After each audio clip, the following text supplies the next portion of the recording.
Good morning, this gorgeous, beautiful day. I hope you're all well. I wanted to quickly do a video on men's health, with it being National Men's Health Week this week, and in particular mental health. Obviously, I'm a hypnotherapist and it's the field that I'm in and specialise in. And I've been speaking to a few men this week, clients and friends, about their mental health and how things are starting to change, how men are more in touch with their feminine side, and the balance of feminine and masculine is starting to become healthier, rather than men feeling that they've got to have the stiff upper lip and push feelings down and show that everything's okay, not cry, not talk about the problems, just get on with it. Now, a man's job can be a massive factor in why he doesn't open up and come forward. If you're in a very male-dominated profession, such as the army, the navy, any military environment, builder's yard, I don't know, but more of a masculine, if you like, traditional profession for men to be in. Maybe men can't speak about their problems as much or open up as much, rather than being in an office surrounded by women or working in a more traditional feminine working environment. So that was one issue that came up, that why men wouldn't open up as much. Being friends with ladies and being around female company help men a lot as well, because it does bring out that softer side in them. Men that have got more daughters than sons, or if it's a female dominated household, maybe the men are more open to sharing their feelings and tapping into that softer side of themselves, allowing themselves to cry and having a healthy mix of feelings. But you've got to ask yourself, if you are struggling at the moment, how is it affecting you and your family? Is it affecting you financially because you can't work? Is it affecting your social life because you can't face going out and seeing your friends? Is it affecting your relationship, your intimate relationship, your relationship with your children? Have you got zero tolerance when they're shouting and nagging? There's so many things that mental health can affect if it's not addressed. I asked clients, would they write a review or tell people that they're having therapy? And mainly the answer was, yeah, they'd write a review, but it'd be anonymous.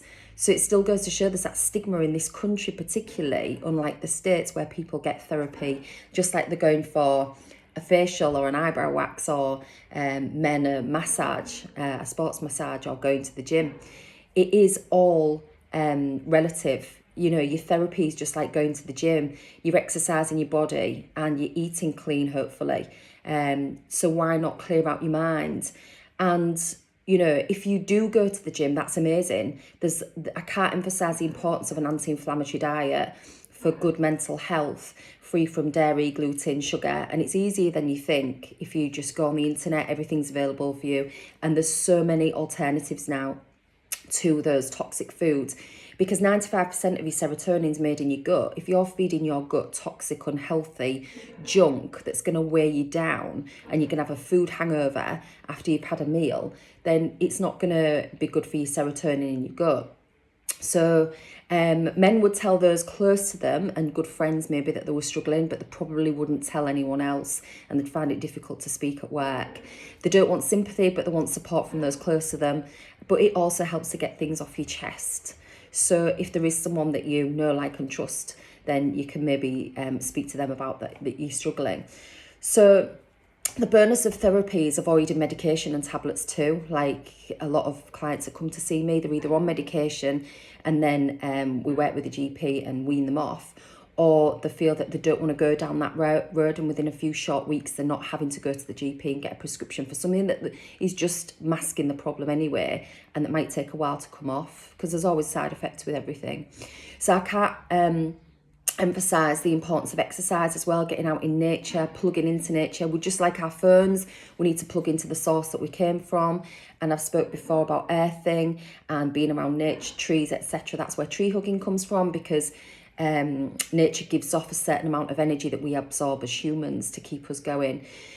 So doing things that increase dopamine, oxytocin, endorphins, all that kind of stuff. So exercise, laughing at a film, being around your family, pets, laughing, going out with your friends. These are all things that release these feel-good chemicals. So I'd invite you to do more of whatever brings you joy in life, and whatever doesn't, get rid of. We're only here for a short time. Tomorrow isn't promised. So do what makes you happy.